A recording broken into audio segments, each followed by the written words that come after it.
کلمه ستا فینس درلره راسې ولره روغبړ سره وکړه یاره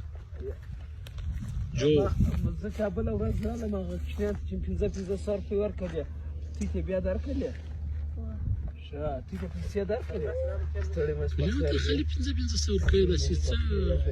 وایي کوئ کمانډر صاحب ته یې د کوټونو شان اوري انشاءالله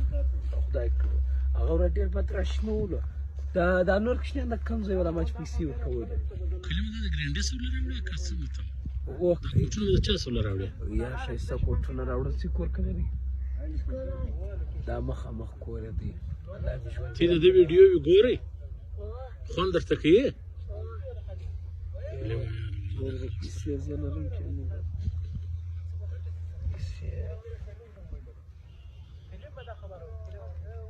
جانو 100 روپۍ لري یاره مې بیا انکار چې 50 راکړه بیا زه درته ښه